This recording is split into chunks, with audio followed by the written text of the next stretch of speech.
Welcome back to Dreaming with Pokémon.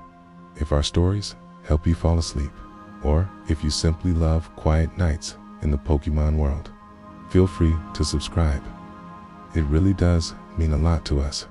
Tonight's story is about the monsters we think we see and the kindness they carry when we're not looking.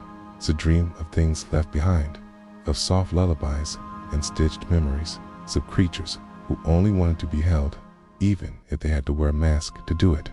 You'll begin this night as something small, hidden, unseen, but deeply aware, a presence that watches from the shadows, not to frighten, but to feel close. If you listen carefully, you may hear the sound of breathing that matches yours. You may feel the warmth of a blanket you didn't place. And when you open your eyes in this story, you'll already be watching. This is the Mimikyu beneath the bed. And now, close your eyes, breathe slow, and drift into the dream.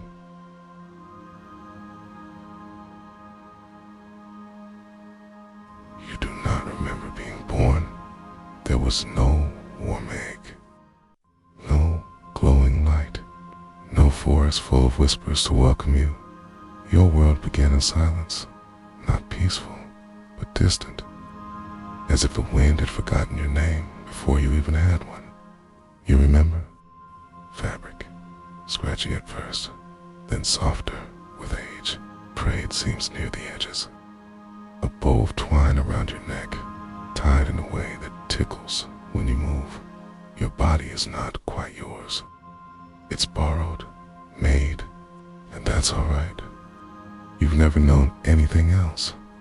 You don't know why you're shaped like this, like something else, something beloved. You think it's meant to make others feel safe. You hope so. You want to be safe. You want them to feel safe. When they look at you, you do not look at yourself. There is no mirror in the closet. The girl lives in the room just beyond the closet door. You know her rhythm. You've watched her sleep more nights than you can count, which is all of them.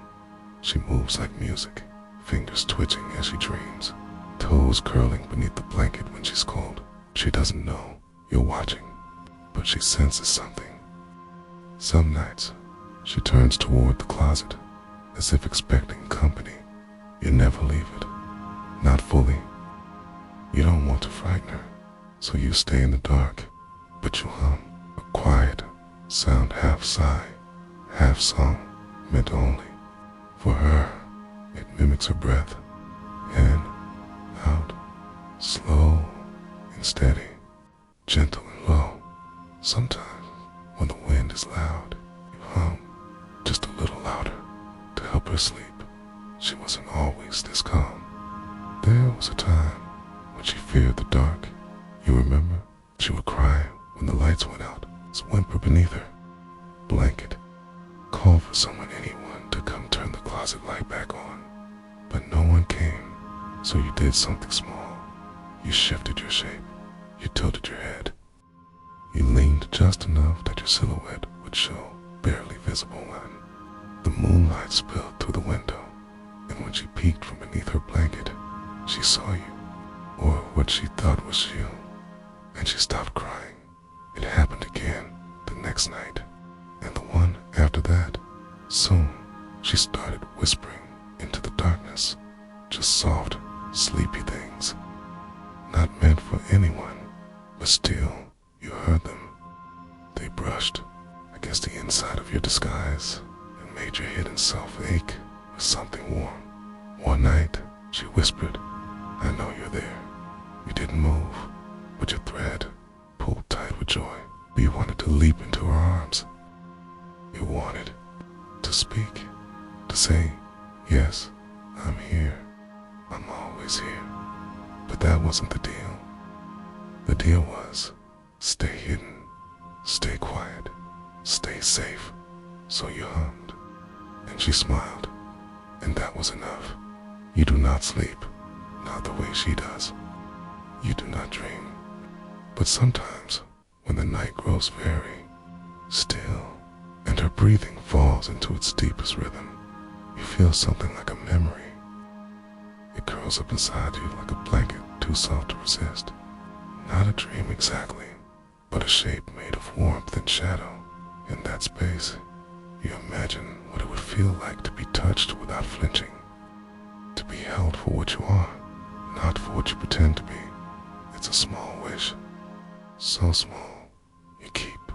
You're wrapped tight within your disguise. You never let it show. Instead, you watch and wait, and hum down her room is simple.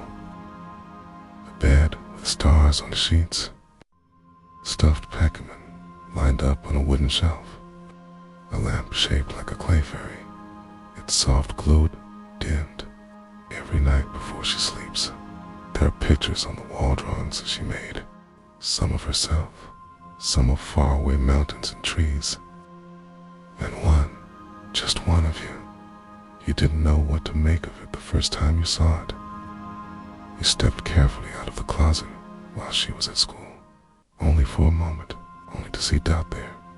You were drawn in waxy crayon, crooked and trembling, a Mimikyu, but not the kind others fear. Yours had one eye larger than the other, one ear drooped low. There was a heart above your head, drawn in pink. You stared at that picture longer than you meant to. Long enough that the light outside changed, long enough that you almost forgot to return before she came home. You never touched the picture. You couldn't, but you think about it often, especially on nights when your seams feel looser, especially when the world feels a little colder. One afternoon, her mother entered the room, footsteps sharp like thunder, hands busy with the laundry and half-spoken reminders. She reached into the closet without looking. She brushed against your disguise. You froze. Not even your hum dared escape. She grumbled, pulled you out by your head, held you up like something unpleasant. "What is this old thing?" she said. You dangled in her hand, limp and silent, eyes never blinking. She dropped you into a box. It smelled like cardboard and dust and forgotten toys. She taped it shut. You stayed there, your cloth pressed flat, your breath cut in thread. You could not see the closet anymore. You could not hear Lena's breathing. You were alone for 2 days. You waited doubt. On the third night, the box opened. Familiar fingers reached inside, small, careful. She didn't say a word, but she looked at you for a long time. Then, just as gently, she carried you back into the room, past the bed, past the lamp, back into the closet. She placed you in your usual spot, tilted your head just right, stepped back, and whispered, "Stay." She closed the closet door, crawled into bed, didn't cry that night. You didn't hum. Not yet. You waited until she was fully asleep, till her dreams had taken her far, far away. Then, beneath your disguise, you smiled, just a little. The seasons shift slowly, but you notice. You'll always notice. The shadows in the room stretch longer in the winter. The air turns still and heavy in the summer. When the wind changes direction, it whistles beneath the door in a different voice. Lena doesn't always notice these things, but you do. You are made to notice, to stay still, to wait. And so, you wait. You've waited through the clatter of hail on the roof, through the flicker of candlelight during power outages, through long evenings when she is sick and her breathing goes ragged. On those nights, you hum differently. You match the rise and fall of her uneven breath. You slow yourself to comfort her, even though she'll never know what you're doing, even though your threadbare arms ache to reach her. You don't move. You just hummed on sometimes. You wonder what would happen if you left the closet in the middle of the night and sat beside her bed. Just sat, just watched her more closely. Not hidden, not concealed in shadow. Would she still sleep peacefully? Or would she scream? Would she run? Would she cry the way she used to when she thought there were monsters in the dark? never know. Because you will never do it. Because your whole life is made of the quiet decision to be near someone without being known. She once told someone about you. It was summer then. The window was open. The curtains swayed like they had their own breath. Her cousin was visiting a boy with wild hair and a voice too loud for sleep. They were sitting on the bed, and he asked, "Why do you leave your closet open like that?" And she said, "I think something lives in there." He laughed. "But she died?" he asked. "A ghost?" She shook her head. "I don't think it wants to scare me," she said. "I think it just watches." Her cousin looked uncomfortable. He tried to close the closet door. She stopped him. "He gets sad when you do that. His red nearly unraveled right there." She said, you were more than a shadow to her. You had a shape, a presence, a hard dot, and even if it wasn't the right name for you, you held it gently, like a gift.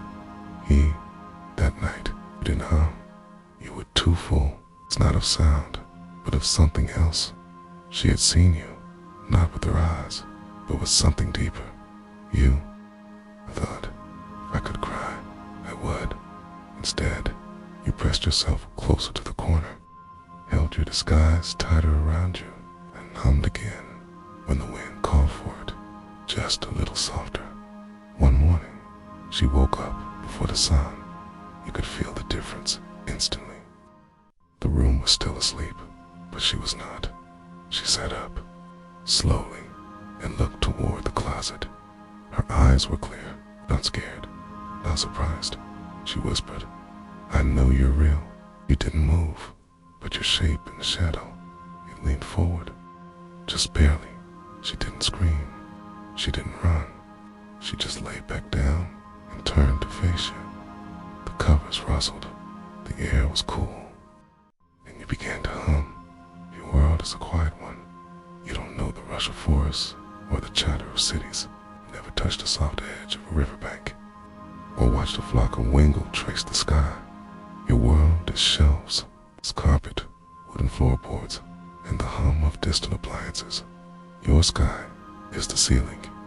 Your moonlight is a nightlight shaped like clefray, and your stars are the tiny flecks of glitter Lena left on the floor after craft projects.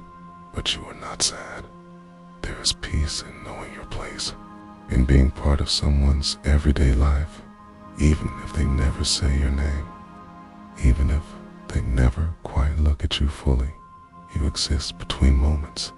You are the thing she almost remembers, the hush in the room when she closes her eyes, the presence that smooths her dreams when the day has been too sharp. You do not need to be held, you just need to be near. You've seen her grow down little things. At first, she no longer hides her drawings under her bed. She lets the window stay open longer. She hums when brushing her hair. You recognize the tune. It's yours. She hums your hum. Not perfectly, not in rhythm, but enough to make your stitches feel tighter, enough to make your disguise sit differently, as if proud. She doesn't know it's yours, but maybe, somehow, she does. You once caught a glimpse of yourself in the mirror. It wasn't intentional. You'd stepped out just barely when she was away, wanted to fix the tilt of your disguise, to stand where she had stood. But the mirror caught you, and for the briefest second, you saw yourself. Not your disguise, not the smiling, stitched-up Pikachu face, but the darkness beneath, a shape that did not belong, a presence that tugged at the edges of things. You recoiled, turned to the closet, pulled your disguise tight around you like a blanket. You did not look again. Not after that, but later that evening, Lena covered the mirror with a scarf. No one asked her to. She just did. And from the closet, you hummed it thank dash you. There is a creak in the floorboard by the door. Lena knows it. Steps over it when she's sneaking a midnight snack. You know it too, because it always signals change. One night, the creak was followed by voices. Strangers, low and tired. The kind that carry heavy news. Lena's parents spoke softly, but not softly enough. You could still hear the tremble in their words. Something about moving, about needing to leave, about boxes and goodbyes and starting over. You didn't understand all of it, but you understood leaving, and you understood not coming back. That night, Lena didn't sleep right away. She tossed and turned. She clutched her blanket, and finally, she whispered, "I don't want to go." You almost stepped out of the closet. Almost died instead. You let your hum rise into the silence. Let it fill the corners of the room like warmth.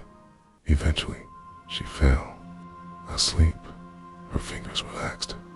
Her breathing slowed. But you stayed awake longer than usual. Not just watching, worrying.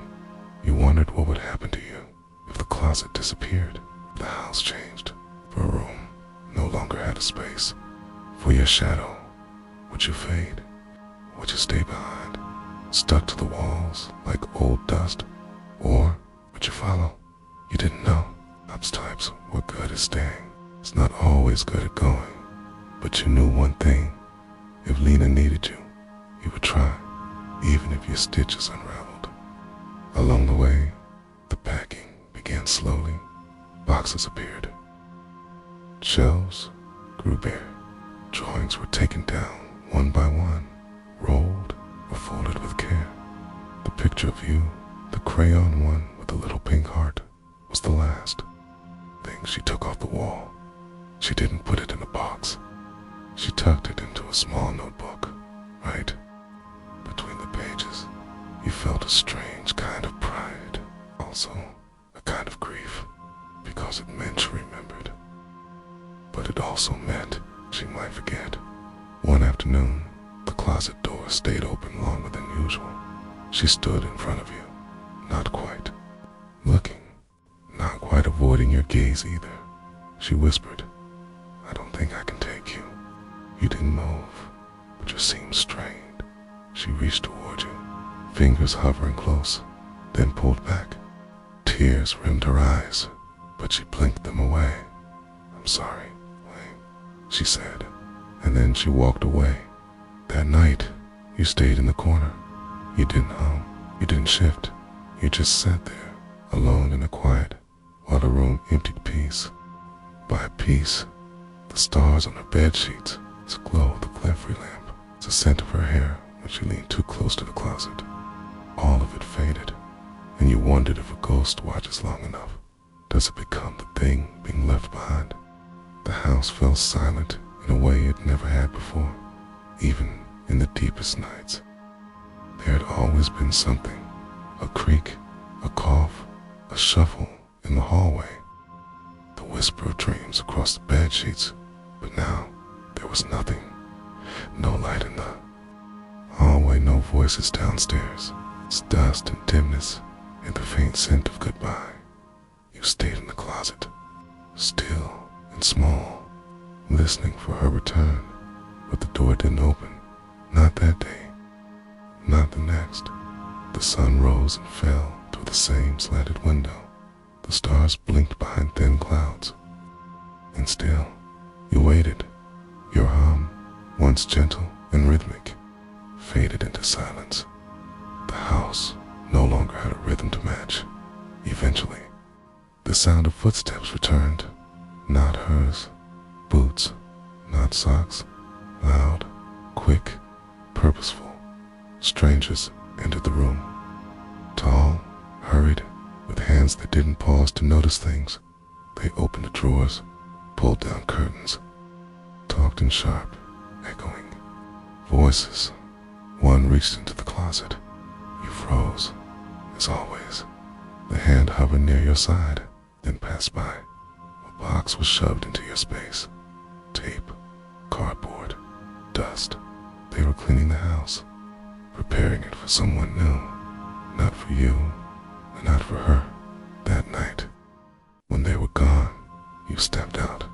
The first time in days, or had it been weeks, time had gone strange. thin and slippery. You looked at the bed, it was stripped bare. You looked at the desk, empty. The clay fairy lamp was gone. So was the scent of her. But one thing remained, tucked just beneath the edge of the bed frame. Half hidden in shadow was a slip of folded paper.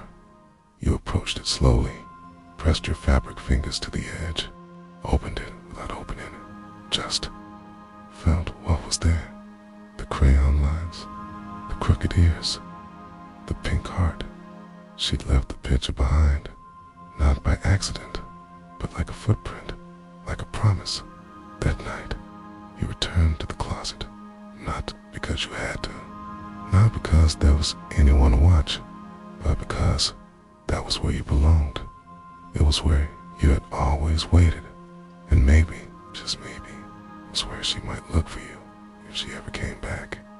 You sat in your usual place, tilted your head, just right, let the darkness gather around you like an old blanket, and you hummed, just once, just for yourself. The sound echoed in the emptiness. It didn't match any breath, didn't soothe any dream, but it reminded you that you were still here, still stitched, still waiting, still wearing your mask. Time passed, strangely. After that, new voices came and went, different families, different children, but none like her. Some were loud, some were curious. One even reached for you, moved you from your place, played with you for a day or two, but it was never the same. Their breath didn't match yours. Their dreams didn't hum back, and in time, you always found your way back to the closet, back to the corner, back to silence. You changed, slowly. Your edges grew softer, your threads loosened. The colors of your disguise faded, from bright to quiet. You weren't new anymore. You weren't pretending as well as you used to, but you didn't mind, because the memory stayed strong. The memory of her voice, of her breath, the way she turned toward you in her sleep. That was enough. That would always be enough. And then, one day, years later, footsteps, not rushed, not clumsy, familiar. A presence, like a hum, like a name you hadn't heard in so long you almost forgot it was yours. The door opened. You didn't dare believe it. But then, a whisper, a shape in the doorway, a voice like soft rain against the roof. Hello? It was her, older, taller, but still her. Lena, you would know her presence anywhere. She stepped inside the room slowly, as if it were a dream she wasn't ready to wake from. The walls had been painted since she left. New shelves, new carpet, but the closet door was still there, still slightly ajar, still open just enough. And you were still inside, waiting. She opened the door fully, gasped, double quotes, ... You're still here. You didn't move, but something in the room did. Something soft, something breathless. She reached for you this time without hesitation. Her fingers, still small in some way, touched the disguise, and she smiled. She sat cross-legged on the floor. Right there in front of the closet, you rested in her lap, lighter than she remembered. Your cloth worn thin in places, but your shape, still holding Dot. She traced the frayed edge of your disguise with her fingertip. No fear, no confusion, just quiet recognition. I used to talk to you, she said, softly, like a memory slipping through her teeth. I thought you were alive. She paused. Maybe I still do. You didn't speak. You couldn't, but you leaned ever so slightly into her touch. Her breath against her wrist, a shift in the air. She noticed. Of course she did. She had always noticed the small things. The sun slanted through the window, catching dust in golden sheets of light. It filled the room like a warm exhale. She sat there for a long time. Neither of you said a word. She didn't ask why you stayed. She didn't need to. Some truths are too soft for language, too old for explanation. Eventually, she tucked you under. Her arm rose from the floor. "Come with me." And this time, you did. Her apartment was smaller than her childhood home, but it was full of life. Drawings on the fridge, old books stacked in corners, a teacup with a chip on its edge, and curtains that swayed like music. She set you gently on the bed, not a shelf, not a box, on the bed. Then she opened a drawer, pulled out something folded, your drawing, still folded into the notebook she had once used for stories time, the same one you'd found years ago, tucked under her bed. She unfolded it, smoothed the creases, laid it beside you. "I always meant to come back for you," she said. Her voice cracked slightly, like old wood in winter. "Just didn't know if you'd still be there. You had been. You always had been." That night, she turned off the lights, not all of them. One small lamp glowed in the corner, casting a warm, round pool of light across the room. You stayed on the bed, just beside her pillow. She didn't turn away.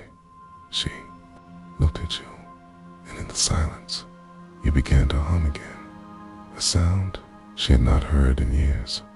Her eyes closed. Her breath matched yours, and in that rhythm shared, slow, steady, you both fell into something deeper than sleep. The nights that followed were different than before. You no longer hid in a closet. You no longer pressed yourself against the back wall, hoping to be half seen, half remembered. Now, you sat beside her books, or on the windowsill, or curled into the blanket at the foot of her bed.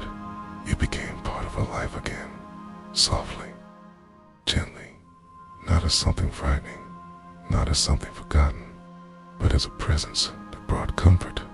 She began to talk to you again, not in whispers, but in the quiet way people speak to things they trust. "I had a bad day today," she'd say, or, "Guess what? I saw a Jigglypuff at the cafe." You didn't answer. You didn't need to. Your presence was enough. The slight tilt of your head, the hush that followed your hum. She heard you. She always had. Some nights she cried again, not like when she was little.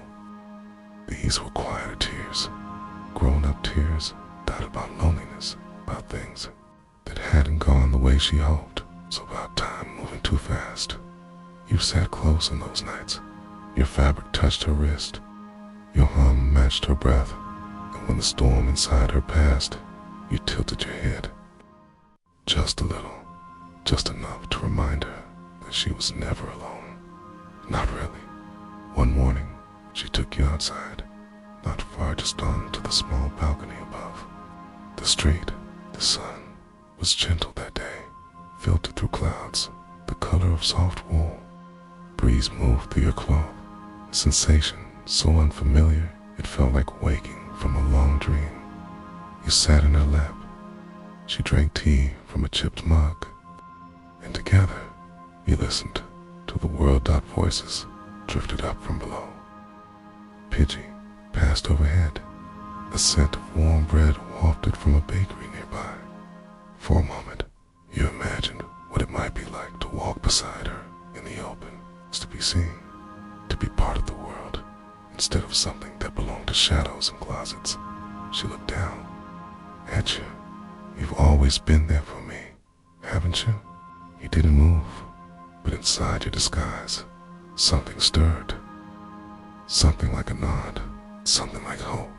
She brought out her sketchbook. You recognized the cover. It had once held your drawing, back when it was folded into a notebook beneath her bed. Now, it was full of new pictures. She turned to a blank page, took a pencil, and began to draw you again. Not from memory, not from a place of fear, but from here, from now, from truth. She sketched a tilt of your head, the way your disguise leaned slightly forward, the way your frayed edge caught the light, and this time she drew your shadow too, the shape underneath. still dark, still undefined, but present. Real. And when she was finished, she smiled. That night, as you lay beside her, she whispered, "I think you're beautiful." No one had ever said that before, not even in the early days, not even when she was small. And though you had no voice, no way to answer, the room was filled with something that felt like a reply. You hummed, not just to match her breath, but to say thank you. To say, "I see you," to dot the years past. Seasons came and went. New pages were filled with the drawings. Laughter returned to her voice. Sometimes, so did silence. But you were always there, never left behind again, never forgotten. Other things changed. Jobs, homes, dreams. But you remained. She made space for you. On shelves, in luggage, beside pillows and picture frames. You were no longer a secret, no longer a ghost in the closet. You were something more, a guardian, a memory, a friend. One winter evening, she placed you on her writing desk, lit a candle, opened a new notebook. The world outside the window was hushed and white. She looked at you for a long moment, then turned to the page and began to write a story about a little girl who wasn't afraid of the dark, who whispered to shadows and heard them whisper back, about a creature made of cloth and kindness, who watched over her not because he was told to, but because he loved her. She didn't name you in the story. She didn't have to. You were there in every word. That night, she slept soundly. Breath slow, dreams deep, and beside her, you tilted your head. Let your hum match the quiet rhythm of her heart. There were no more closets, no more hiding. You were exactly where you were meant to be. And though she never saw beneath your disguise, never glimpsed the full shape of your hidden self, she had loved you anyway, and that was enough. Always. The night holds steady. The stars remain, watching gently from beyond the clouds, and as Mimikyu hums its final lullaby, the air begins to shift, not abruptly, but like the turning of a page in a book you've always known. You are still dreaming, still drifting, but now the world around you feels older, stitched from memory and quiet thread. There is a woman in Kalos, far from where the closets whisper, far from the sound of any child's breath. She lives alone, with only the rustle of fabric and the ticking of time for company. But once, not so long ago, she stitched something more and gave it a name and a lullaby and a soul. The story continues now with the Seamstress, the ghost type.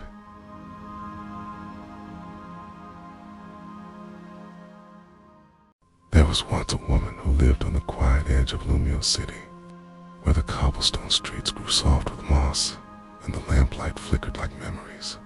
Her home was not large, not loud, not visited by many, but it was warm. It smelled always of lavender, candle wax, and the faint scent of old fabric. She was a seamstress, a forgotten one, not by name, but by time. Her fingers were skilled, thin, with tiny pricks from years of needles. She stitched in silence, thread by thread, loop by loop, with the patience of someone who had no one waiting for her. She made things that were not ordered, not requested. Things that had faces, even when they shouldn't. Small dolls with crooked smiles, patchwork creatures with long ears and button eyes, a scarf that curled like a sleeping tail. She made them because the silence was too deep otherwise, because the wind that passed through the cracks in her shutters whispered names she could not remember, because sometimes the only way to feel less alone was to give shape to something that might someday look back at you. One autumn afternoon, when the sky was heavy and low, she found herself holding a bundle of discarded cloth of soft yellow, faded from sun, a scrap of black velvet, It's pieces of threadbare twine. She didn't remember gathering them, but they were in her lap. Her fingers had already begun to move. She didn't plan what she was making. She never did. It came together slowly, as if it had always wanted to be made. A round, shapeless body, a head too big, two black eyes painted, wrong on purpose, and a jagged smile that wasn't quite happy. It looked like something, or rather, it looked like it was pretending to look like something. She stared at it long after the sun had set. It stared back. She placed it on the shelf, beside the others, but it didn't feel right there. It seemed to lean toward the window, as if listening to something outside, or waiting for someone. That night, as the rain fell softly on the roof, she dreamt of a forest full of shadows and teeth, and a flickering figure humming under a broken moon. When she awoke, her sewing basket was tipped over. The little doll, the newest one, was no longer on the shelf. It sat on the edge of her work table, facing the window, head tilted, smile unchained. She did not scream. She did not run. Instead, she whispered, "So, you're the sort that remembers." And she placed a tiny candle beside him. She began talking to it, not because she was lonely, not only because of that, but because its silence felt full rather than empty. She told it about her childhood in Camphria Town, about the ralts she once dreamed of catching, about the love she never found, about the sister who disappeared near Snowbell years ago without a word. The doll said nothing, but she swore the room felt warmer when she spoke. The shadows didn't press. So close. The wind no longer whispered quite so sadly. She gave the doll a name, though she never said it aloud. Names were power after all, and she was a seamstress. She knew how to stitch power into things, even if no one else believed anymore. Winter came. Early that year, the wind sharpened, carrying frost across the rooftops of Lumios. The streets grew quieter. Even the cafes near the plaza closed earlier, their windows fogged with breath and baking sugar. But the seamstress's house remained lit long into the evening. Not brightly, just enough. A candle here, a lantern there, the glow of needlework done under golden light. And always, the doll watched from its place at the edge of the work table, not quite still, not quite lifeless. Its stitched-on smile never shifted, but she swore its head leaned just slightly more every time she looked away. One evening, she sat down with a bowl of soup steaming in her lap and a blanket drawn up to her shoulders. The little doll sat on the opposite chair, perched as though attending a dinner party. It did not know how to leave. She stared at it, tilted her head, and asked, "Do you ever miss who you were?" The fire crackled. Outside, the trees whispered in their bare branches. She took another bite, let the silence rest between them. Then she said, "I do." Her voice was soft, not fragile, just slow, like someone peeling back the cover of an old memory. She reached across the table, touched the fabric of the doll's head lightly, as though it were warm and breathing. "You were something once, weren't you?" she said, "not just cloth and thread." No reply, but the wind outside stilled. The candles did not flicker, and for a moment, just one long heartbeat of time, the doll's shadow on the wall seemed too deep, too thick, too real. She started sewing again after that dot, not for coin, not to sell, but for him tiny scarves, a little blanket, though he never moved to use it. Once, she stitched a tiny replica of himself, a doll for the doll. She laughed softly at her own madness, but kept it anyway, set it beside him like a child might a favorite plush. The more she made, the more the house changed. The shadows gathered in different places. They became less harsh, less brittle. The air grew heavier with Memory, like the walls had begun to remember their purpose, and the wind no longer howled at the windows. Instead, it hummed that low, curious sound, as if the whole house were tuning itself to her voice, or his, or both. One night, the seamstress woke suddenly, not from a nightmare, not from fear, just a feeling. She sat up in bed. The candles had long since gone out, but the moonlight filtered through the shutters, and in that pale silver light, she saw the doll, not on the shelf, not on the table, but at the foot of her bed, looking up at her. Its head was tilted, just so. Its cloth arms hung limp, but the air around it thick, still, waiting. She didn't flinch. Instead, she said, "If you have something to say, I'm listening." But the doll remained silent. It always did. And still, she felt something settle into her chest, a warmth that bloomed slowly, like an answer without words. She lay back down, pulled the covers close, and this time, as she drifted off to sleep, she wasn't alone. Not really, not anymore. The next morning, the doll was gone from the foot of the bed, back on the table, where it always sat, exactly as before, as if the night had never happened. But the seamstress felt the difference. The air remembered. The light in the window leaned just slightly warmer, and her dreams had been full of soft footsteps and the scent of old forests.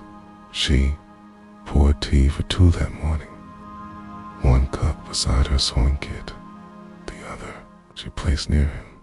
He didn't move, of course not, but still, she waited, and when the steam curled upward like breath, she nodded. I thought so. The days passed like that, not fast, not slow, just steady. She sewed, she hummed.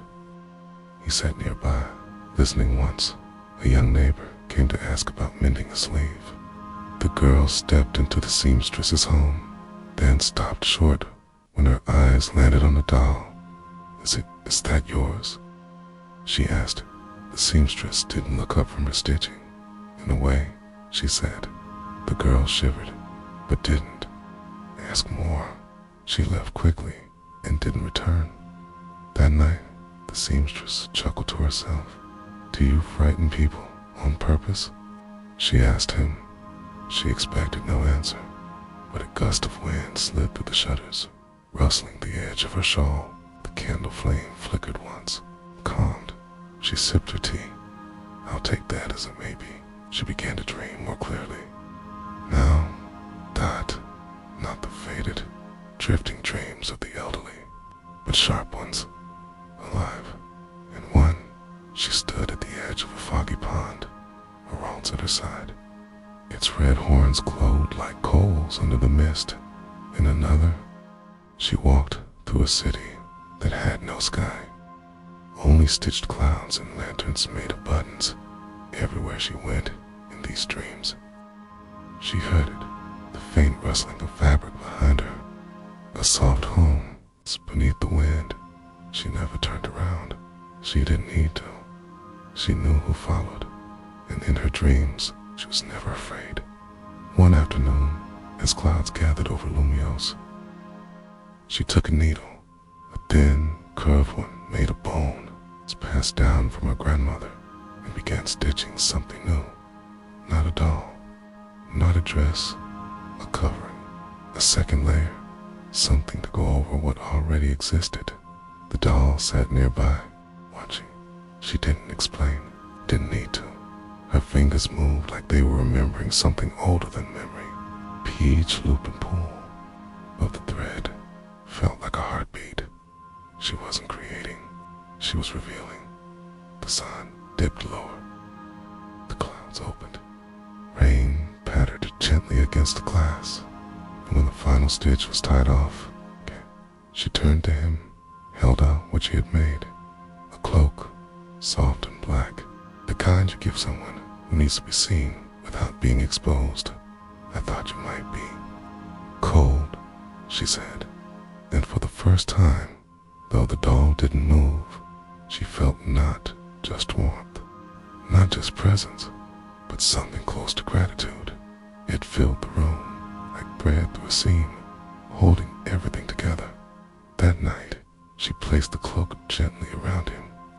Not over his disguise, no, she wouldn't dare, but over his shoulders, as though he had them, as though he needed something to wear.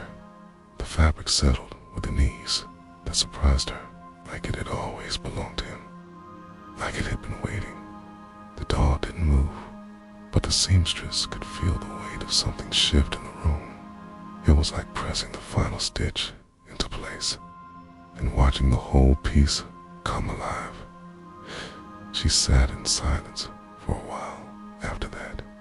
No tea, no candlelight, just the sound of the wind brushing against the windows and the soft, steady tick of the old wall clock. And beneath that, something subtler, a hum, dot, low and careful, not coming from her, but echoing with something ancient, something grateful, something aware. She didn't tell anyone. She never had many visitors. Anyway, the baker on the corner used to ask about her dolls, why they all looked like old ghost stories, why they had strange smiles and mismatched eyes. But he had long since stopped asking, and the seamstress liked it that way. The house was hers, his, and no one else's. The world outside was full of movement and noise and forgetting, but inside, her little home, time folded in on itself. It stitched its own rhythms into the walls, and the past, it stayed close. One morning, she awoke to the sound of her front door creaking open, not violently, just jarred. The seamstress blinked. The sky outside was still pink with the very first threads of dawn. She pulled on her shawl, stepped quietly into the hallway. The door was cracked open by no more than a breath. Outside, the street was empty. No footprints in the dew. No visitors, but just there, on the doorstep, lay a small feather, black, soft, tipped with stardust. She picked it up carefully, held it in her palm, then looked back into the house. The doll sat in his usual place, still cloaked, still silent, but she felt it. He'd been out, or something had come to him. Either way, the boundary had blurred again. She stepped back inside, closed the door to tuck the feather into a wooden box beneath the floorboards, and said nothing. Later that day, the candle in the window flickered when there was no breeze. The clock ticked out a rhythm for 3 long minutes. The seamstress simply smiled. She brewed another cup of tea and brought out her best thread. She began to speak aloud, more often now, not just to him, but to the house, to the memories, to the spaces between stitches. She told stories from when she was a girl, from before, that stories passed her by her grandmother and hers before her. Tales of ghost pegmen who traveled through mirrors, lobbies that could calm restless, yamisk, of sewing needles passed down through generations, each storing a fragment of the hand that held it last. The doll never answered, but the house listened. It listened in the way old things do, by remembering with you, and sometimes she would, by little sighs. A thimble moved, a candle relit, a scrap of thread knotted into the shape of a heart. She never asked why, she never needed to, but one night, the house grew colder than usual. The wind pressed hard against the shutters. The candles refused to light. Even the tea cooled too fast. She held the doll in her lap, wrapped it in its cloak, and whispered, "What's coming?" 'Cause something old, something sorrowful. The room answered only with silence, but her fingers moved to her sewing kit anyway. If something was coming, she would be ready. It came the next evening, a knock at the door, soft but wrong. Too slow, too steady. She did not answer. The knock came again, then once more, Dane, in silence. When she opened the door, there was nothing there, but just past the doorstep, at the edge of the streetlight's reach, stood a shape, clocked, cloaked, hunched, watching. She squinted, but the figure did not move. Then it vanished, not ran, not walked, gone, like smoke, unwinding into the air. She turned back inside, closed the door, lit every candle in the house. The doll remained on the table, but the shadows under it stretched farther than they should have. In the room felt watched. She sat down beside him. "I think they're looking for you," she said softly. The candle nearest the doll flickered once, then steadied. She nodded. "I won't let them take you." She reached for her bone needle, unrolled a bolt of dark, silken fabric, threaded it with red. "They come again, we'll be ready." And together, they began to stitch. The cloth she used was not ordinary.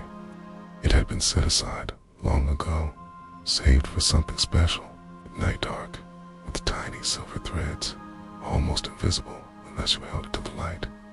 She called it Sky Weave, not because it came from the stars, but because it reminded her of how the sky must feel, endless, quiet, holding secrets. She worked into the night. Her fingers did not tremble, her eyes did not blur. She sewed with purpose, not fear. The doll sat beside her, his small cloak folded neatly nearby. The candlelight flickered gently, but never went out. It was as if the house itself was holding its breath.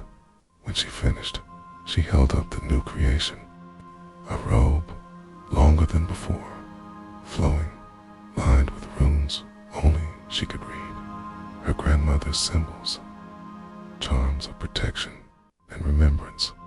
She turned to the doll. "May I?" she asked. No reply came, but she felt the warmth again, that soft hum in the room's bones. She dressed him carefully, tied the cloth across his front with a simple loop, ticking one knot, then another, then a final twist, a shape that meant shelter in the old ways. The room exhaled, the candles settled, and in the quiet that followed, she whispered, "You are not forgotten."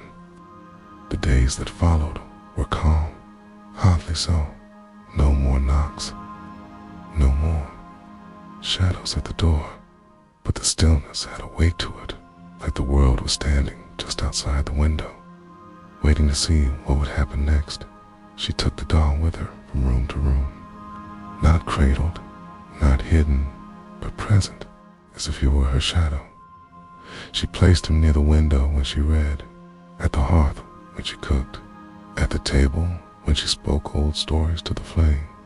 And through it all, he listened, not just with a stitched-on smile or the painted eyes, but with the presence he carried. It was quiet, but constant, and it made the house feel more alive than it had in years. She began sewing again, this time not for him, but for others. Tiny dolls with long ears, simple things. Friendly Chief placed them in boxes and left them at doorsteps, tied with string and soft notes.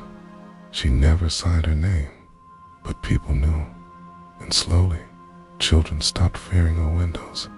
They began leaving little offerings on her stoop, drawings, buttons, wildflowers, and cracked jars. The house felt lighter, brighter, and the doll's cloak shimmered subtly when the sun hit it, as if proud. Then one night, a dream returned. The fog, the pond, sound of something rustling behind her. But this time, when she turned, she saw him. Not the doll dot him, the shape beneath the disguise. Not fully visible, it's not fully clear. But she saw enough to soft, trembling eyes, or a form made of darkness, but gentle, curved like a question, wrapped in a cloth like memory itself. He did not speak. He only tilted his head, and in the dream, she opened her arms. He hesitated, then moved forward, into the hug, into the light, and the dream melted away like dawn into the curtains. She woke with tears on her cheeks, but not from sorrow, from something else, something warmer. She looked at him on the table, and though he hadn't moved, she could feel it. He remembered. He'd always remembered. And now, sighed she, it rained the next day. Not the quiet sort. It's a kind that blurred the city into watercolor. She lit no candles. She simply let the dimness stay. She sat with him by the window, the sound of rain ticking against the glass. They watched the street below, empty of carriages and footsteps, and then, flicker at the corner of her eye, a figure again, standing at the edge of the alley. Different this time, smaller, sadder, not a threat, just a presence. She narrowed her eyes. Thought the figure stood very still, holding something, a box maybe, a bundle dot, and though the rain fell through it, it did not vanish. It waited. She rose slowly, opened the door, stepped into the rain. The figure did not move, but the bundle, its feet, it shifted, cried out, a child's cry, faint, wet. She gasped, ran forward, but by the time she reached the bundle, the figure was gone. Only the child remained, wrapped in a cloth she recognized, one she had stitched long ago, the seam that meant return home. She lifted the baby into her arms, so light, so cold, and she knew this was no ordinary child, not fully, not yet, but that didn't matter. She brought the baby inside, lit the candles, and set the doll on the mantel. His painted eyes faced the child, his head tilted just slightly. She smiled. Seems we have company. The doll, of course, said nothing, but the air shifted, the warmth returned, and the threads of the story began to weave themselves into something new. The child stayed. She gave it no name at first. Names were sacred, meant to be sown slowly into the world. Instead, she simply called it Little One, or Darling, or sometimes just a hum when her hands were too full of thread and teacups. The child was quiet, wide-eyed. It rarely cried, but it clung to her with a softness that filled her old house like light. The doll remained nearby, never too close, but always within a child's gaze. It would stare at him for long stretches of time, tilting its tiny head, mimicking the way he sat, sometimes babbling to the painted smile, sometimes giggling. The seamstress never questioned it. Some friendships need no explaining, Dot. She began sewing clothes again, little things, booties and bonnets, tiny cloaks with patterns that shimmered in candlelight. But she also made talismans, small stitches behind collars, runes hidden in hems, protection in thread, woven the old way.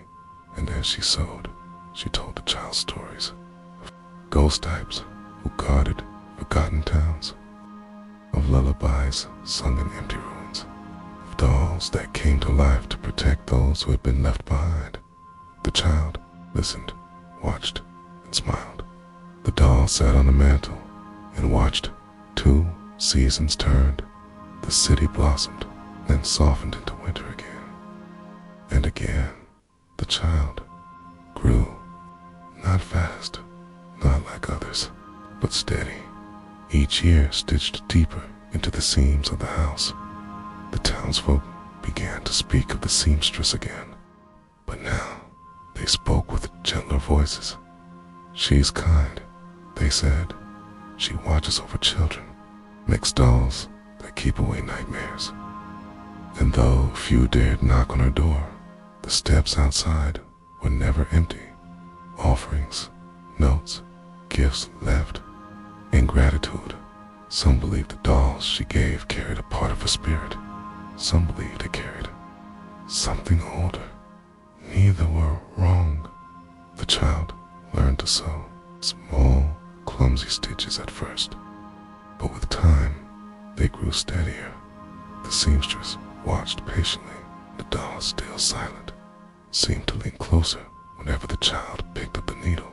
One day, the child stitched a tiny cloak, almost a match to the one the doll wore, soft and black, lined in sky-dash thread. It was crooked, was fraying at the edges, but it was perfect. They placed it on a new doll together and tucked it beside the old one. Siblings, in a way, bound not by blood, but by cloth and memory. The seamstress grew older. Her hands slowed, her stitches took longer, but she never stopped, and the house never dimmed. Even on her final night, she lit a candle, sat by the hearth, and hummed a lullaby no one else remembered. Doll sat beside her, and the child, now older, quiet, held her hand. She looked at them both, smiled, double quotes. "No stitch ever truly ends," she said, then leaned back into her chair, let the night take her, peacefully, softly, as if falling into the folds of a favorite. Quilt dot, they buried her in a cloak of her own making, dark and starlit, lined with the old runes. The child placed the doll at her side, but when they returned home, he was on the mantel again, watching, waiting, and the candles had lit themselves. Years passed. The child grew, taught others to sew, to listen to wind through thread, to speak softly. Two things that remember, and the house stayed full of laughter, dolls, of presents. The doll watched it all, never aged, never faded, just tilted his head again and again toward whatever new hand took up the needle next. He was no longer alone, and somewhere in every stitch, every thread, every hush between hums, the seamstress lingered, not in body, but in memory and in cloth. From the seamstress and the ghost type to the town without reflections, the candle burns low, the needle rests, and the doll, still cloaked in soft sky thread, returns to stillness. It's watching, it's remembering. The house breathes gently now, its walls lined with stories, its floors worn by quiet footsteps, its windows full of rain that never quite touches the glass, but elsewhere, far from Lumios, beyond the stitched hills and forgotten woods. There is a town you will not find on any map. It is a place where mirrors do not shine, where reflections are not welcome, where windows are never fully uncovered, and the river flows without ever showing the sky. They say something once looked back, something that should not have. And ever since, the people there have lived without reflection, without vanity, without memory that stares. You are dreaming now, drifting once more, and as the threads of one tale fade into dusk, another begins. In the town without reflections.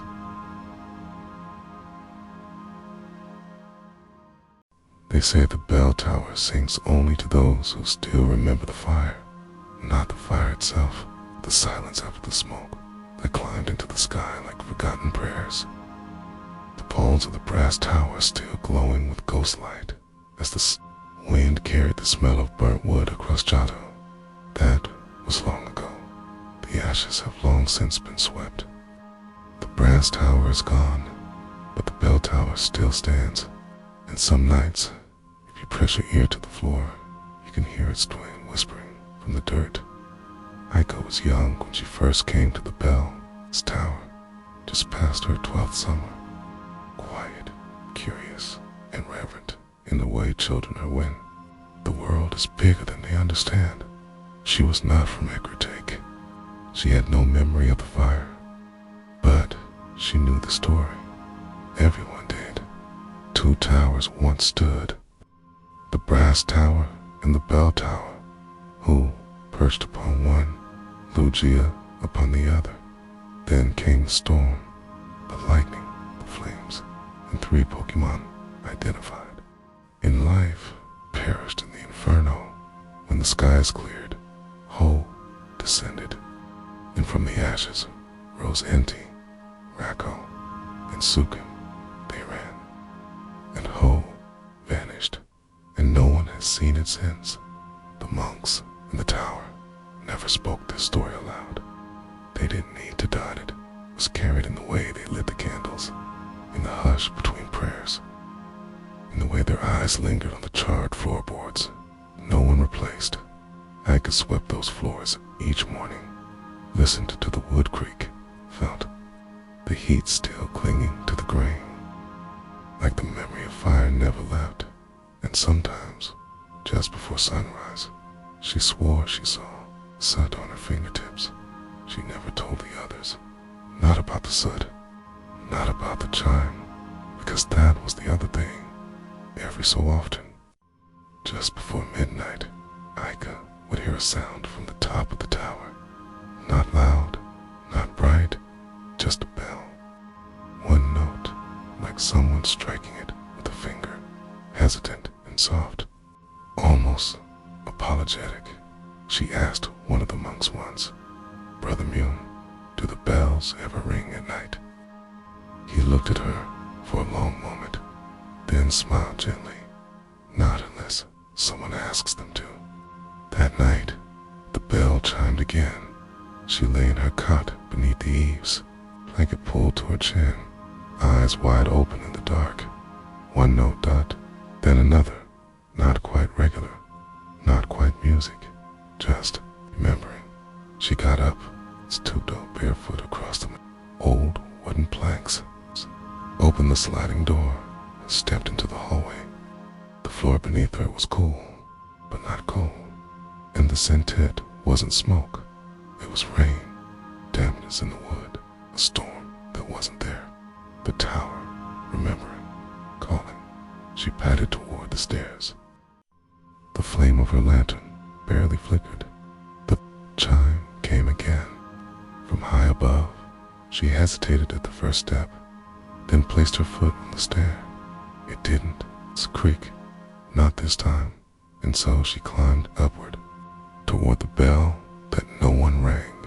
The stairwell spiraled upward, wooden and narrow, each step a whisper in the dark.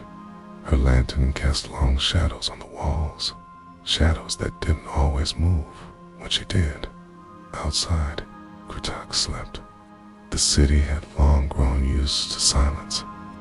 The only sounds were the occasional rustle of nocturnal wings, or the soft breath of the wind carrying mist from the burned tower's ruins. Aika climbed slowly, listening down to the 5th floor landing. The bell rang again, just once, but it felt close, not in sound, but in weight, like it passed through her rather than around her. She paused, lantern trembling in her hand. She thought she saw something at the edge of the stairs, something crouched, but when she raised the light, there was nothing, only a faded mural, a Sukan painted in flowing ink. Its eyes closed, as if in mourning. She had passed this floor 100 times during chores, but never at night, and never like this. The air was different, heavy, like rain about to fall. The wooden panels along the wall were darker here stained, long ago by smoke, and never quite lifted. The fire had reached his floor. He could still smell it, but this wasn't what frightened her. It was the feeling, the strange, pressing certainty that she was being watched, not from behind, but from was waiting. She climbed past old prayer scrolls left to crumble, past cracked tiles that hadn't been replaced in generations. At the 7th floor, the steps widened. The space opened to a wooden platform where offerings had once been left. There was nothing now, just dust and silence, until a footstep, but not hers. It came from directly above, followed by a soft sigh, as if something were disappointed or tired. AIK pressed on at the final flight. She hesitated. The stairs led up into complete blackness. Her lantern flickered again, steadied. She exhaled, Tina, then stepped upward into the unknown. The bell was near now. She could feel it, and something else, not a presence exactly, but memory, a thick, the kind that wraps around your shoulders like a too heavy blanket. She reached the final door. It was half opened out beyond it. The bell room. She pushed gently. It gave way with a sound, like breath, and she stepped inside. The room was circular, its beams stretching up like ribs in the chest.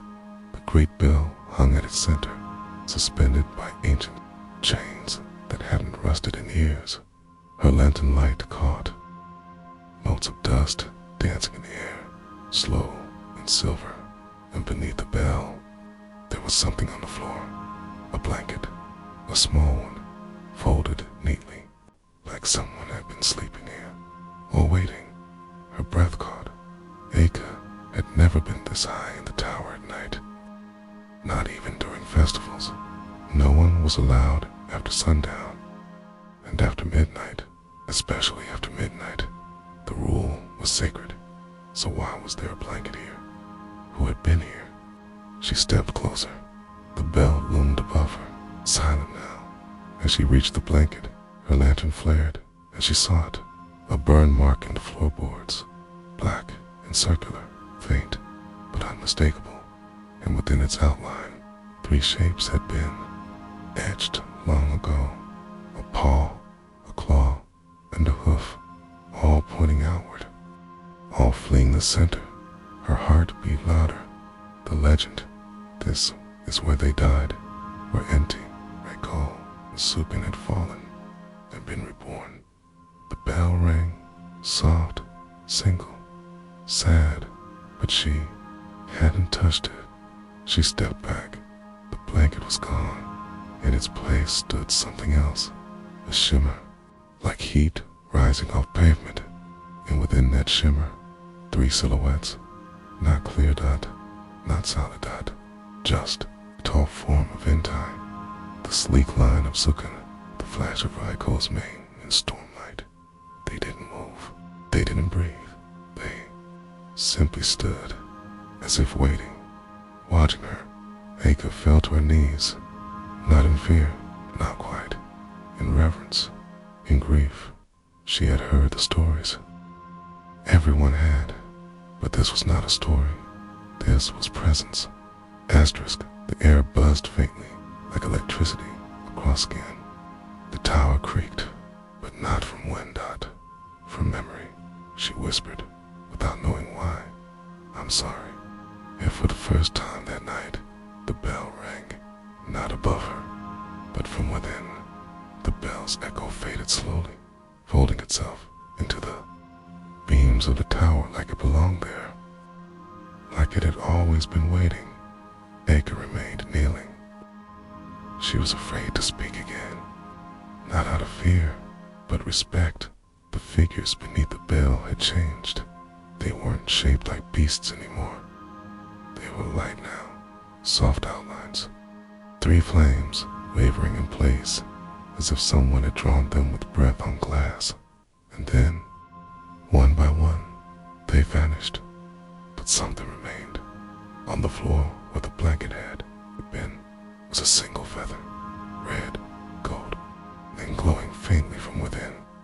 She reached for its hand. Everything stopped. The tower groaned, a deep sound like one remembering pain. Her fingers brushed the feather, and the world shifted, not violently, not even quickly, but completely. She was no longer in the bell room. The air smelled of ash, of panic. The walls around her were burning. Sparks danced in the air like frightened Pokémon. She could hear coughing footsteps, cries, but not her own. She was seeing, but not there. A memory, a final one. The night the brass tower fell. She turned and saw them. 3 Pokémon. Ordinary ones, not legends yet. A Jolteon, a Flareon, a Pierian, trapped beneath a beam, smoke curling around them, eyes wide. They cried out, and no one came, no one could. Aka wanted to scream, but her voice was not part of this world. She could only watch as the fire closed in dot, and then a burst of color above, a shape like the sun through smoke. Oh, dash, oh. It descended as the tower collapsed inward, its cry, not of rage, but mourning. Ika blinked, and she was back, kneeling, shaking, the feather still warm in her palm. She finally understood.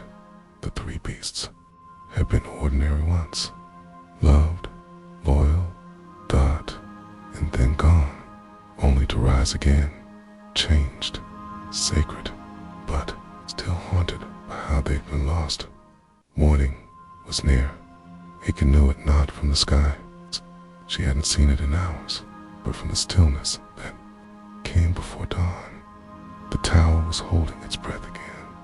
She stood slowly, the feather pulsed softly in her hand. Not hot, not cold, just alive. She turned to leave, but froze. Someone stood at the top of the stairs. Brother Mew, lantern in hand, eyes tired. He didn't speak, stepped forward and looked at the bell, then at her. I wondered, he said softly, if it would be you. She opened her mouth, but no words came. He nodded. It happens sometimes. The tower remembers, and when it does, it chooses someone to see. Aka clutched a feather. Why me? He smiled gently. Because you listened. They descended the stairs together, slowly, as the first light of morning led into the eastern windows. He told her, what little he knew, that every few decades, a child would hear the bell, not always at midnight, but always alone, and always before storms. Sometimes they were afraid. Sometimes they never spoke again, but some, like her, asked the tower to speak back, and the tower always did. You saw the beasts, he said. She nodded. And the fire, again. She nodded. Then you saw the truth. They reached the base, the main hall, empty except for incense smoke curling through the morning air. He turned to her, asterisk. You have a choice now.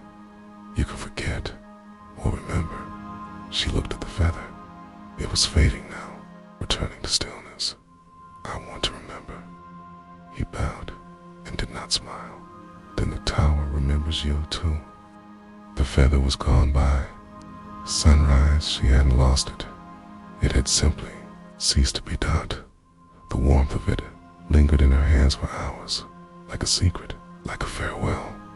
Ike returned to her chores, sweeping, filling lanterns, carrying water from the nearby spring. But everything felt changed. The other monks didn't. Speak of what had happened. They nodded politely, as they always had. But now, their nods held something else, recognition and silence. She spent the next week in stillness, walking the upper floors when no one watched, pausing by the mural of Sukan, now seeing it not as a symbol, but a memory. She dreamt of lightning, dot of fire, of running across open plains with a breath like steam, and she woke feeling the echoes in her legs. One morning, a scroll appeared outside. Her room, no signature, no explanation. She unrolled it and found only one sentence. There is still one beast unbound. It was not a riddle, it was an invitation.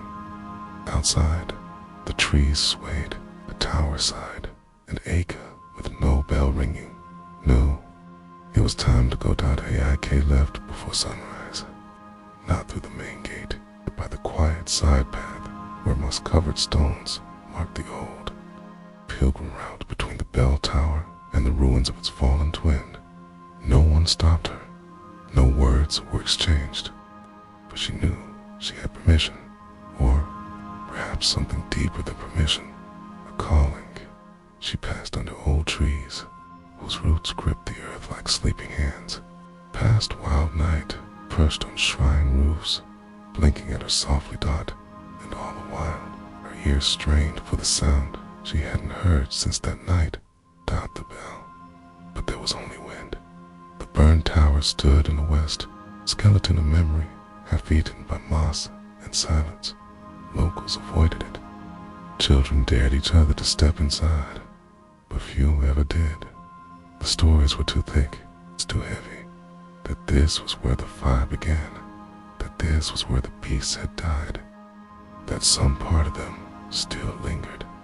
I crossed the threshold as if entering a graveyard with reverence, with expectation. The air inside was cool and still. No birds, no rustling leaves, only the creak of ancient beams and the occasional scurry of something unseen.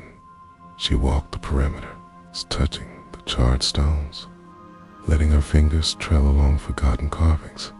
There were murals here once, but most had faded, except one, behind.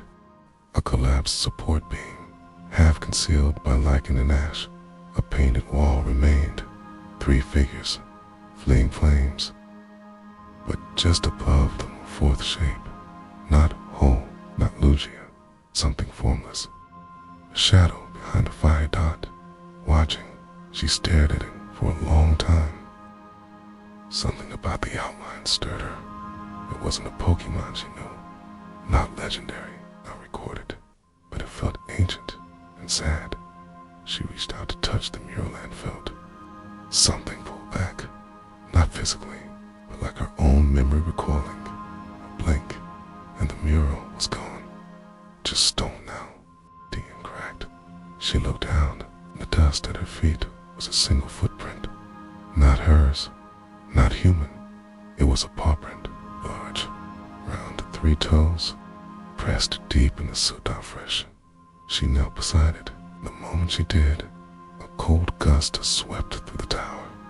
The air changed, as it did now, with ozone, like a thunderstorm, waiting to speak. A low sound came from below. The basement, the place. No one went. She stood, stepped carefully over fallen beams, found the old stairs, and descended. The smell of ash thickened, and with it, something else. Fur, old, burned, but familiar. She reached the lowest chamber, a stone hollow that had once been storage, now collapsed in places, and at its center, figure .4 dash-legged, massive, still. She held her breath. RAIKOU, or what's left of it. Not the true beast, not fully real, but a fragment. A memory left behind in a place where it had died. Its body shimmered with a flickering static, like a mirage caught between worlds. It did not move, but its eyes opened. Yellow light filled the space, not blinding, not angry, just watchful. Micah stepped forward. "You were first, weren't you?" she whispered. Micah didn't answer, but the air cracked faintly, a dry snap of energy. She kneeled, the way she had in the bell room. "I saw what happened," she said. "I saw how you were left." The static around the beast quieted, then a pulse of warmth, not from its body, from the stone beneath her hands. The rock glowed faintly, a circle, a sigil, one of 3, and this one, now complete. Raiko stood. His body flickered once, twice, then it bowed its head once, and was gone. Ika knelt there, in the dark, hands warm, heart full. The beast had remembered. One still waited when she emerged from the tower. The clouds had gathered. Thunderheads loomed over MT, Mortar to the east. Birds flew low. The storm was coming, but it wasn't a threat. It was a promise. She returned to Ecritake, with wind in her hair and soot still clinging to her palms. The monks saw her, but said nothing. They knew. She slept for a full day, dreamt of deep water and a figure watching her from beneath the surface. When she awoke, her boots were wet. It had rained in the night, but the puddles were clean, crystal clear, and in one of them, just outside her door, she saw a ripple, not from Windon, from a paw. She looked around. No one, but the message was clear. Sukan had come. She followed the trail, not of prints, to stillness, a hush that hung in the air wherever she walked. The sound of her own breath felt too loud. Past the outer gardens, past the bell tower to the northern springs, a mist clung low to the earth. There, waiting by the water's edge, was a third beast. That Suicune stood tall, mane rippling, without a wind, its gaze calm, ancient. The surface of the spring was still like glass, and Aka saw in it not her own face, but the burning tower, flames, screams, a Jaltan crying for help. She clenched her hands, then breathed out, and bowed. "I remember," she whispered. Sukan stepped forward, touched the water, and the vision dissolved into ripples. In their place, stillness. The wind changed, not in direction, but in weight, lighter now, like something had been lifted from the world. Sukan turned, its long tail trailing through the dew-drenched grass. With each step, earth shimmered, as though the spring itself extended to follow it. Aka did not follow. She didn't need to. She had seen. The beasts had come, not to speak, but to remember. And in her, the tower had found someone to carry that memory when she returned to the bell tower. Brother Mune was already waiting at the steps. He didn't ask what she'd seen. He only bowed and said, "You've walked where most feared to look." She stepped past him in silence, but something had changed in her gait. Not faster, not lighter, just quieter. The way those who carry sacred things learn to walk in the tower's heart, beneath a great bell. She knelt again. The floor felt warmer now, not scorched, not dangerous. Just held, like something unseen was cradling her from below. And in her hands, as if placed by dream or prayer, was the feather again, red and gold, its glow faint but sure. That night, the bell rang only once, and the storm passed peacefully overhead. In the days that followed, Ika spoke little, not out of secrecy, but out of fullness. There was nothing she needed to explain. The monks understood the silence. They had known it once, long ago. Some still carried its echo. She cleaned the steps with more care now, lit the incense with steadier hands. And when she passed the mural of Sukan, she no longer bowed. She simply looked, and Sukan seemed to look back. Ecritake entered a quiet season. Rain came in gentle sheets. The streets grew soft with moss and memory. Travelers passed through trainers, hoping to catch a glimpse of the sacred bell, but none asked the tower to ring. And so it did not until one night Aka awoke with the scent of smoke in her lungs. She sat up, heart racing, but there was no fire, only a stillness, and outside her window, the tower's shadow flickered, like something had moved within it. She stepped into the hallway, barefoot again. No lantern this time, just instinct. The stairwell greeted her, the familiar creaks, but as she reached the 5th floor, she stopped. The mural was glowing, only faintly, only for her dot, and the Sukin in the painting had opened its eyes. She stared at it. The ink had not changed. The lines were as they had always been, but the feeling was different, alive. Soft breeze stirred in the hallway, though all windows were closed, and in the air she smelled the mountains, not smoked, not rain, but snow, clean, it's cold, still. A memory from nowhere.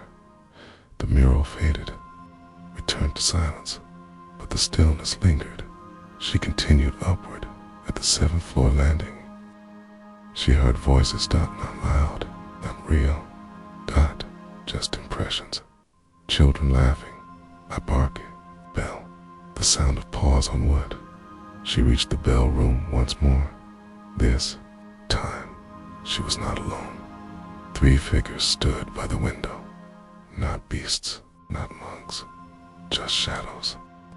Echoes of what once was. A trainer, a Pokémon, a child, all facing away from her, all watching the sunrise. And between them, a 4th figure, tall, radiant, feathered wings, folded, eyes full of sky. Dot the bird turned its head slightly, met her gaze, and not at once, not with grandeur, not with fanfare, but with peace, like an old friend finally returning to a place long mourned. Danaika bowed, and the room brightened, not with light, but with warmth, like memory becoming hope. Ho did not speak. It didn't need to. The room pulsed softly with presence, not the kind that demanded awe, but the kind that filled the silence between heartbeats. Ika stood still, eyes wide, but unafraid. The vision around her began to fade. The child, the Pokémon, the 3 shadows, all turning gently to mist. Even Ho, brilliant and golden, began to rise like sunlight from the floorboards. But before it vanished, it opened its wings fully, and Ika saw something beneath them. 3 sparks, each the color of a beast. Red, yellow, blue. They circled once in the air, then settled quietly into her chest. Not weighty, not strange, just warm, a soft promise, a memory entrusted. When the vision ended, she was alone again. The bell was silent. The sky outside had begun to pale. She heard the first morning murkrow calling from the trees. She stepped out onto the balcony, letting the wind run through her hair. And below, in the courtyard garden, 3 Pokémon stood for only a moment. R-A-K-O-U-N-T, Sukin. Then they vanished into the trees, and the world began again. Years passed. The bell tower stood unchanged. Its beams grew older, its stairs softer, its bells quieter, but it was never silent. Not truly, because the tower remembered, and so did she. Yet she remained. She became older and never left the tower. Visitors came and went. Trainers, sages, monks. Some asked her questions. Some sought blessings. She gave none. Only stories, and only when the wind was right. Sometimes, late at night, she would climb the stairs barefoot, lantern unlit, and sit beneath the bell, not to wait for it, not to call it Dot, just to listen. And sometimes the night was quiet enough for her heart. Still, she would hear it, one soft chime, like memory brushing against the dark. The children who joined the tower as new acolytes knew her as the one who walks with no sound, as that the bell never rang for them, that the tower had grown too old. She smiled when they said that, and did not correct them, because the truth was not for telling. The truth was for keeping. One winter, a young girl arrived during the solstice, quiet, curious, reverent. She asked Aika, If the bell could still ring, Ika studied her for a long time, then said, not unless someone asked it to. That night, the girl crept through the tower, barefoot, heart full. The monks did not stop her, they knew, and far above, in the ribs of the tower, a chime rang out soft, slow, sleepy, a new memory beginning. In the morning, Ika left a feather by the girl's door, red, gold, still warm. The wind around the bell tower slows. The last echo of the bell fades, not into silence, but into something deeper, the hush between dreams. And as you settle deeper beneath the covers, the memory of rain and sacred flame slips into something quieter. Still, ... a forgotten toy, a small, handmade doll, discarded long ago. It seems once stitched with love. Its name whispered in play. Now left behind in the dark attic where shadows gather and stories wait to be remembered. The tower is gone now, and the soft wooden floors give way to dust, to boxes, to the quiet creak of forgotten things. Let yourself drift ... into a room where time doesn't move, where something small is waiting, where the stitches ache with longing, and the silence knows your name. Tonight, we tell the story of Banette and the lost name.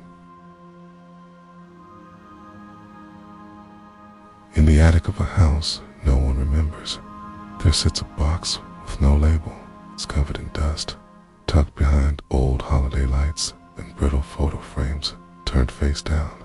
No one has opened it in years, but inside, beneath yellowed tissue and fraying string, something waits, not soundly, not peacefully, or the way something waits when it has nothing else to do.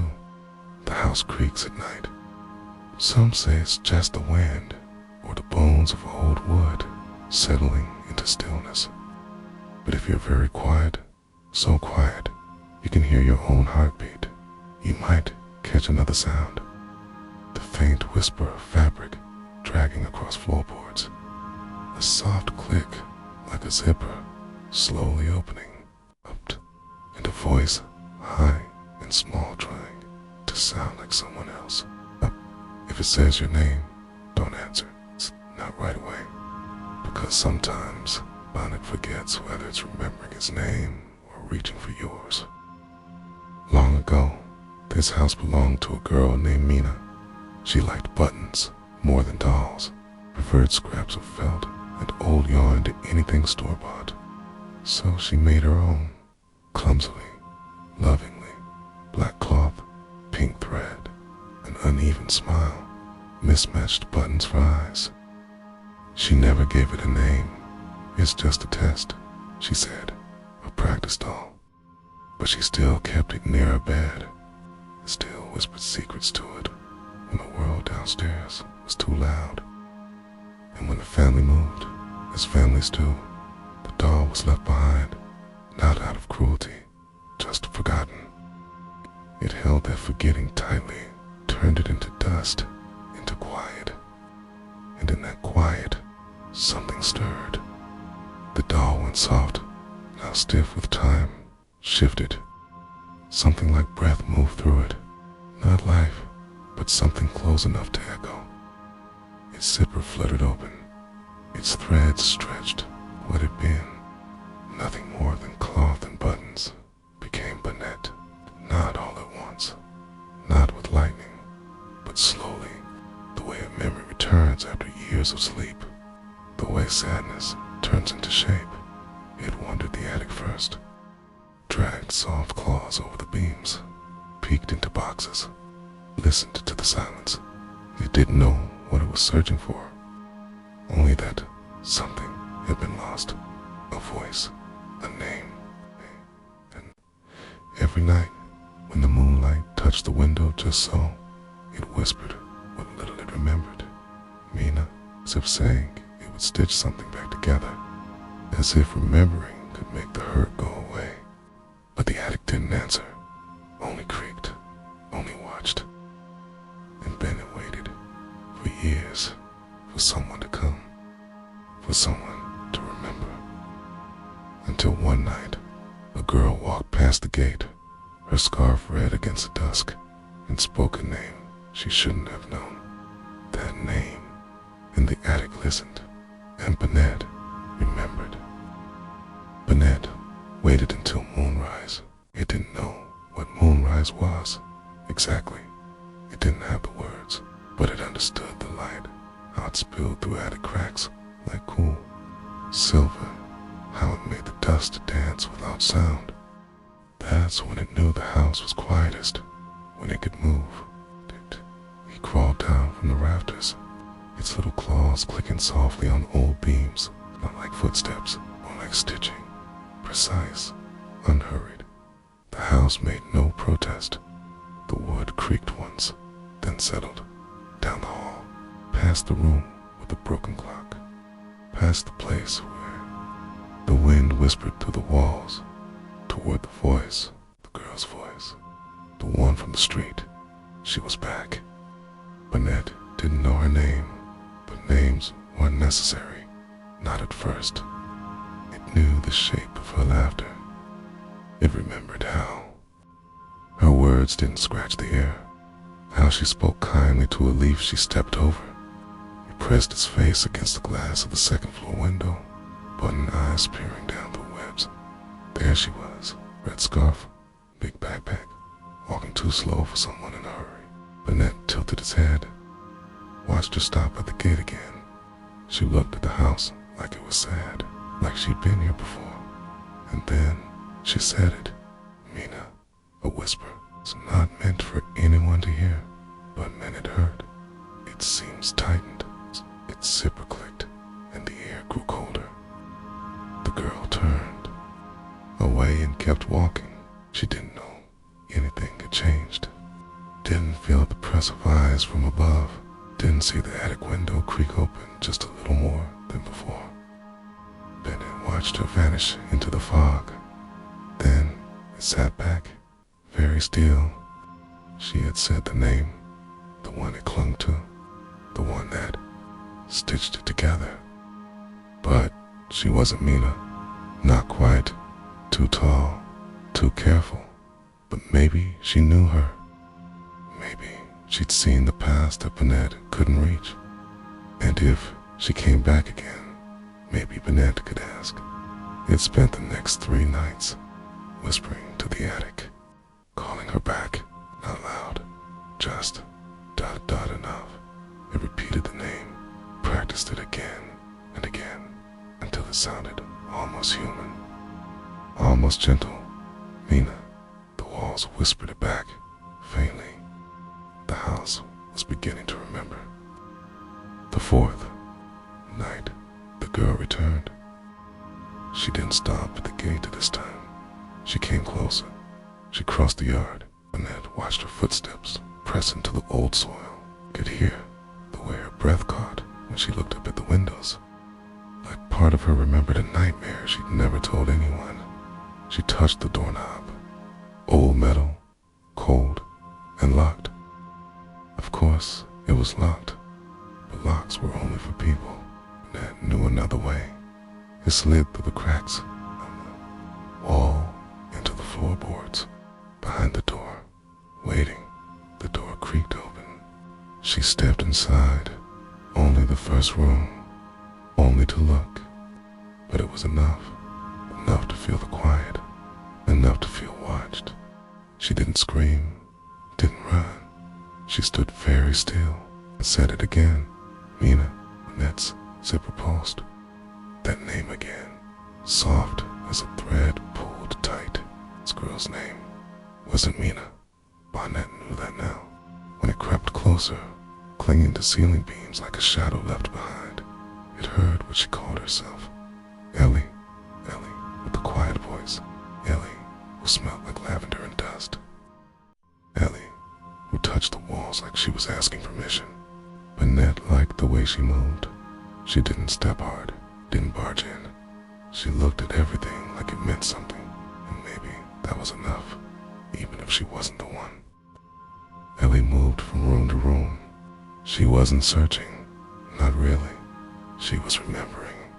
She looked at a dent in the wall and smiled. Looked at the baseboards and frowned. Banette stayed close, but never too close.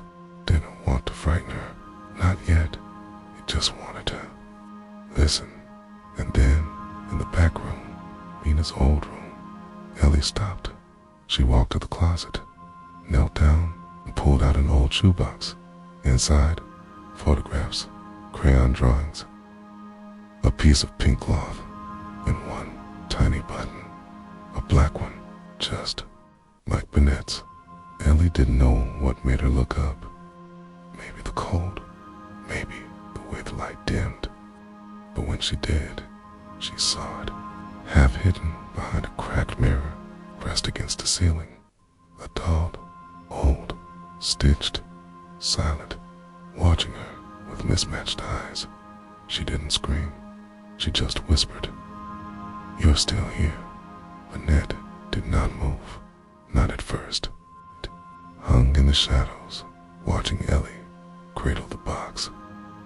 She didn't touch the button, but her eyes lingered on it, like she knew it belonged somewhere else, like she'd seen it before in a dream. She sat down cross-legged on the dusty floor, letting the old photos spill into her lap. One of them, creased, yellowed, showed two girls in the backyard. One was Mina, small, grinning, missing a front tooth. The other, smaller, barely, more than a toddler, Bennett's head tilted. So that's why she knew the name. The room felt warmer, not bright, just less cold.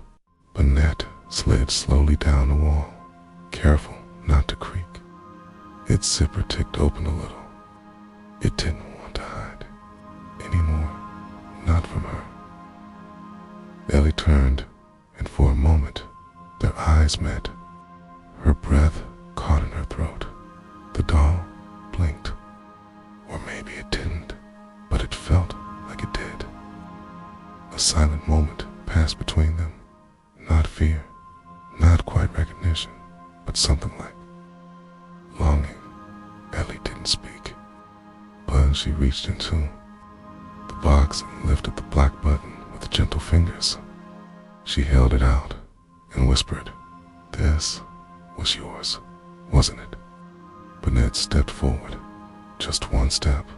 The house groaned softly. The wind paused at the windows.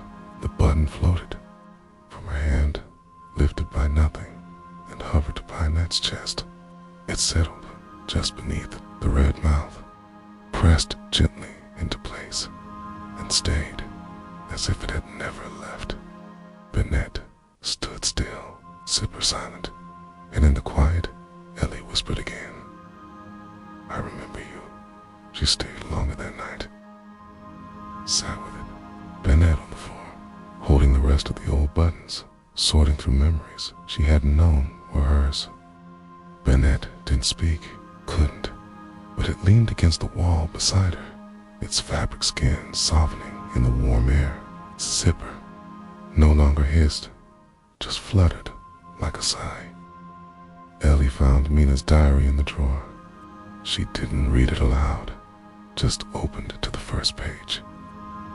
And there, in the childish scrawl of a girl long gone, was the line, "Today, I made a doll. I don't think it needs a name, but I still love it." Banette shifted slightly. Ellie turned. The page that told her the secret tonight. I think it listened. She closed the diary gently, with no tears. Just that quiet ache of remembering something that never belonged to just one person. She stood to leave. Banette remained where it was, still watching. She turned to it. "You waited all this time," she said softly. The doll's head tilted again. "I'll come back," Ellie promised. And this time, Banette believed her. The attic didn't feel as heavy when she left. The shadows didn't press quite so close. Something had shifted. Something had softened. The house exhaled. Ellie returned the next night, and the one after that, and the one after that. She She never brought friends, never took pictures, never opened the attic door too wide. She treated the house like a sacred thing, like something that could still feel. And Banette watched her every time, from beams, from corners, from behind forgotten things. But more and more, it didn't hide, not from her. They didn't speak, not in the normal way, but Ellie began to hum soft lullabies, half remembered from long drives and rainy afternoons. Banette knew the melodies. She knew them better than it knew the sound of its own zipper. Once, she left a tiny gift on the windowsill, a spool of pink thread, and Banette delicately, reverently wrapped it around its wrist. It never fell off. The attic grew warmer. Flowers bloomed outside the broken window, and the dust on the floor stopped rising when Ellie walked. The house was beginning to heal, but memories are never quiet forever. One night, a different voice entered the house. A group of kids, laughing, daring each other. Flashlights swinging wildly through the dark. They kicked open the front door, left footprints in the hall, called out fake names. Come on, where's the haunted doll?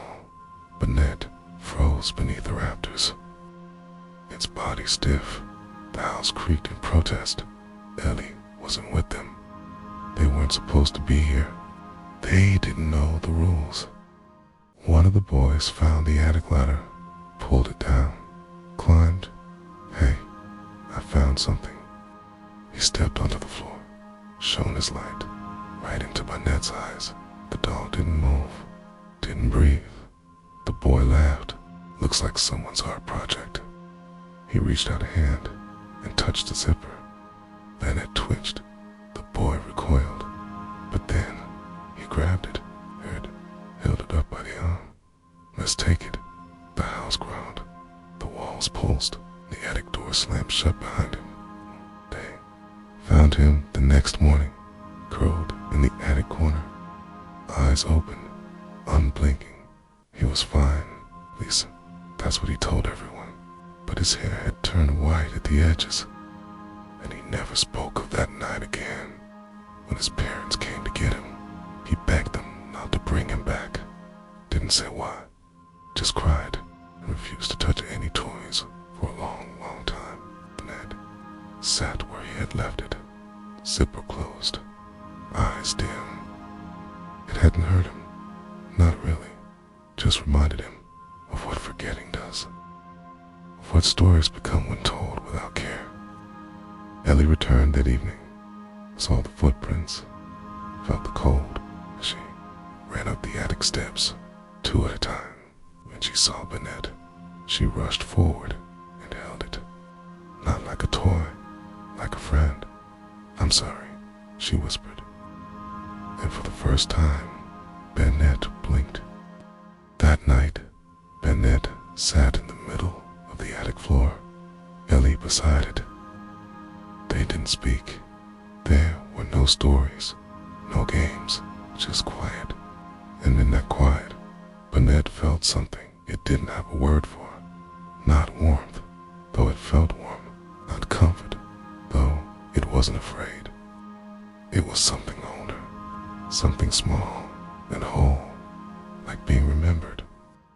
Ellie took the diary from the box again, opened it to a blank page, began to write. Dear friend, she wrote, I think you deserve a name. Banette's zipper twitched. His button eyes blinked once. Slowly, he looked up, smiled. You don't have to be what you were left as. You can be more. Banette tilted its head, leaned closer. She pressed the pencil to the page again and wrote the name. Not Mina, not Ellie, a new one of her own.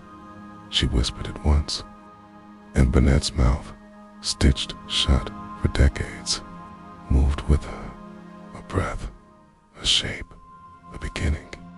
From that night on, the attic changed. No more dust in the air, no more groaning beams. It's just soft wind and a place where forgotten things learn to rest. Ellie came every week, and Banette was always waiting. Sometimes it would sit by the window. Sometimes it would hum.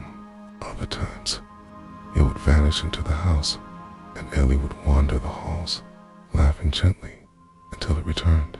Their game, their peace. She brought it.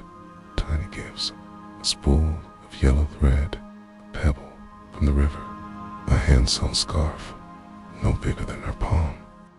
Banette kept them all, not because they were useful, but because they were hers, because they were given. And for the first time, Banette understood what that meant, to be chosen, to be loved, a time because it was new, not because it was pretty, but because it was. Years passed softly. Ellie grew taller, wiser, quieter. Banette didn't change, not in the way people do. Right. Its zipper no longer stayed tightly closed. Its threads loosened slightly. Its smile bent upward, ever so slightly. It would still curl beneath the eaves when storms rolled in, still shiver when too many footsteps echoed in the hall. But it wasn't alone anymore. One evening, Ellie brought a small wooden box. Inside was a ribbon dot, soft, pale pink, old, but clean. She tied it gently around Banette's neck. Every friend should have something nice, she said. Banette touched, slowly, as if afraid it would vanish. But it didn't. It stayed, like her one summer. Ellie didn't come, not for a week, not for two. The attic grew colder. Banette waited at the window, its eyes duller than before. Something pressed against its chest, not a zipper, not thread, but an ache, like being forgotten all over again. Then, late one night, steps. Ellie rushed up the stairs, breathless, older, smiling through tears. I moved, she said, far away.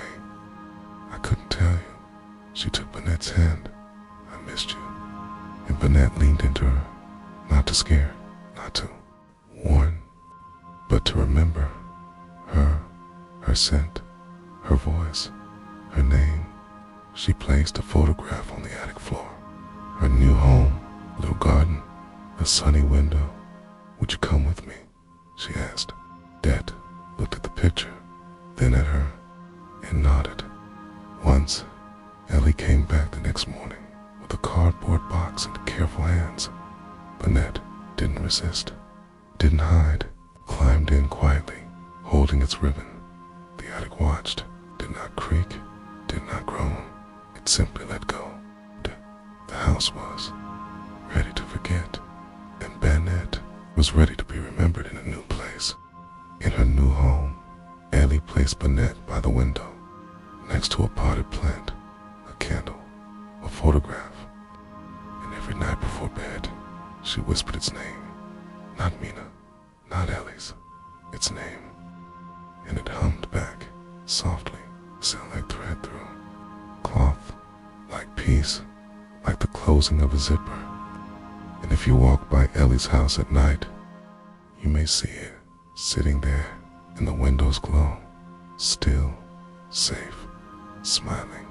And sometimes, just sometimes, you may hear a voice in the wind say your name, not to scare you, but to remember you. The night has grown quiet now. Mimikyu's lonely hum fades beneath your bed. The bell tower has fallen still again. Its midnight toll, a memory. Banette curls into the corner of forgotten dreams, cradling a name stitched back into place. And somewhere, in the distance, Lapras sings beneath the silver tide. You are safe now, cradled in story, held by voices that never truly leave. Let the world slip away. Let the darkness be soft, because in this place, beneath every blanket and behind every bedtime shadow, there are Pokémon who remember you, who stay up a little longer, just to keep watch So rest, breathe slow, and when your eyes close, know that the dream continues gentle, strange, and full of wonder. We'll be waiting for you again next time you return to dreaming with Pokemon.